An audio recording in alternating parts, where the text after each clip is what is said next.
What would you say is the craziest thing you've learned on this journey to bring it back? Like all these little landmines where you're like, we were just trying to, it was difficult enough to try and get the support, the finances, everyone together. And now we're having to deal with this.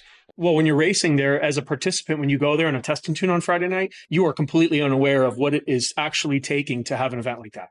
You have no idea what it means to actually have a facility like that and maintain a facility like that, and the amount of things you have to do for it to even happen. I had no idea. I just cruised up there in my Camaro and paid the $20 and made a couple passes and went home. I took it for granted.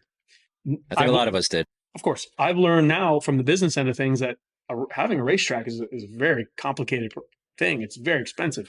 It is constant upkeep. And then not only do you have the grounds and the facility and the surfaces to take care of, you've got pressure from the outside. You've got the concern about urban sprawl and developments, and it's never ending. That's what we've learned is it's not as easy as we thought. And it comes with everything, all the dangers of racing anyways. And then there's just the inherent risks of racing, right? So we've learned about the business end of things. I know everything about the participant end of things. The business end of a racetrack is a completely different world, man. And I can see where somebody owning a track like that, like the Moroso family, said, you know what, we're done. We don't want to deal with this. It's a headache. We're going to cash out. I don't blame them. And that's what a lot of these families are doing that own these tracks in these rural areas and stuff. Yeah. These developers are coming in, these big money guys are coming in and cashing them out, and they're just tired of dealing with it. They inherited the track from mom or grandpa or dad or whatever it was, and they're not into it. And it's a pain in the ass. Yeah, some of these tracks, 50, 60 years, and more. And and then there's a newspaper article, and you're just like, okay, right. Wow, I guess that's it. Right. You don't know what's going on, what the real story is. But that being said, we gotta save it. Nothing good is easy.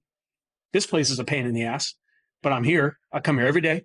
My guys show up every day. We go to work because at the end of the day, the product that leaves here is awesome. It reminds us of why we started in the first place. So what we've learned on the business end of things that are sort of discouraging or at least challenging, that's just how it goes. That's the cost, so, and that's not going to deter us. That's okay. We're willing to see that through. So I think that the nostalgia, like you said, like driving by, and it's just it's hard to articulate that feeling. I mean, after the experience, what it is, right? There's a few things in life that are like that it's so hard to explain to you, like what it's like. And I think that trying to explain it to people that have no interest in cars to begin with, like a car is a means of transportation, A to B, and it's like, yeah, but while you're doing that A to B, there's so much more to it, right?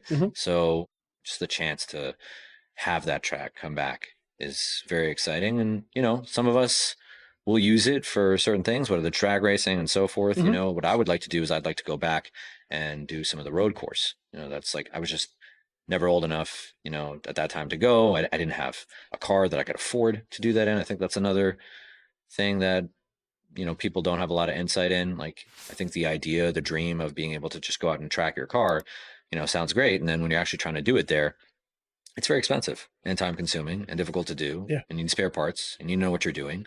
And unless you're a rich guy going out there and there are places to do that, then I could see why over time the punishment of doing that and the business model probably led to a lot of its demise.